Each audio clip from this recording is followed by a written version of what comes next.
طفلك بينسى ومهما ذاكرتيله مجهودك بيروح على الأرض، تعالى أقولك نتعاملي معاه ازاي.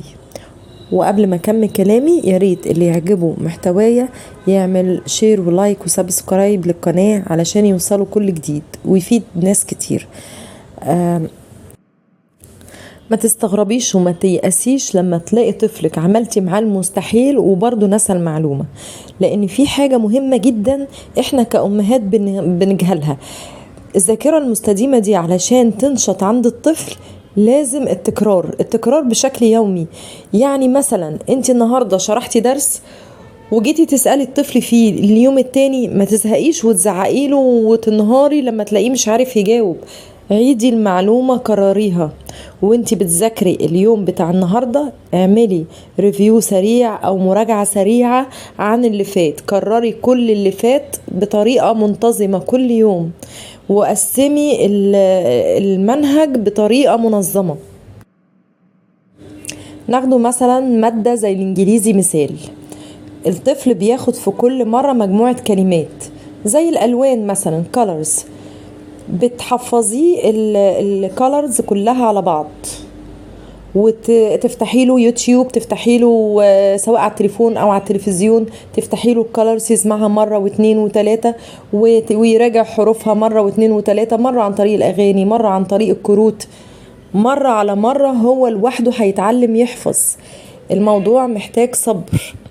رجعنا الالوان، يبقى اليوم اللي بعده هناخد مثلا النمبرز يحفظها بالحروف، فبرضو هنشغل فيديوهات ونراجع على الألوان مع الأرقام. اليوم اللي بعده هنراجع مراجعة سريعة، نملي بسرعة كده بعشوائي، وبعد كده نسترجع الحاجات اللي فاتتنا واحدة واحدة. والموضوع محتاج وحاولوا دايما ومحتاج تقسيم تعليم الإنجليزي بالذات ان انتوا تشغلوا فيديوهات فيها كلام، يعني فيها محادثات، فيها أطفال بتتكلم مع بعض، الطفل بيتعلم يربط الكلام ببعضه.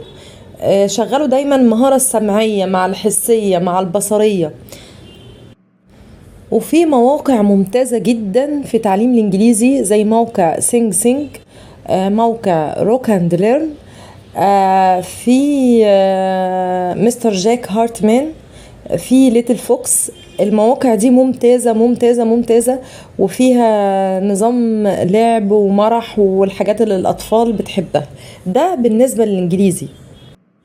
وعلى فكرة الفيديو ده مخصوص للسن الصغير أكتر من أي حد تاني، يعني هو التكرار مطلوب لكل الأعمار. يعني حتى لو الطفل كبير وبينسى أو مش عارف يحصل المعلومة، يسمعها مرة واثنين وثلاثة في أيام ورا بعض. بس السن الصغير بالذات اكتر سن بتبقى الذاكرة عنده مهزوزة شوية او محتاج تكرار كتير على بال ما المعلومة تتثبت في دماغه. ولو الام ادركت النقطة دي هتحل مشاكل كتير جدا لطفلها، وهتستغنى خالص ان هي تروح لمتخصصين او تشتكي ان ابنها ليه عنده صعوبات تعلم، وهو اساسا ممكن ما يكونش عنده صعوبات تعلم ولا حاجة، ولا عنده مشكلة في ذكائه. كل القصة ان احنا مش قادرين نفهم دماغ الطفل ازاي نوصل لها المعلومة.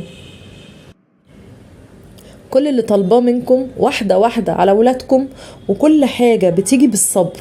وعلموا ولادكم الصبر، علموهم ما يزهقوش، وعلموهم لو المعلومة ما تحصلتش النهاردة هتتحصل بكرة. علموهم ان هم يعملوا اللي عليهم ومش لازم يوصلوا للكمال. المذاكرة والتعليم والحاجات دي قدرات. خفوا الضغط على نفسكم وعلى ولادكم.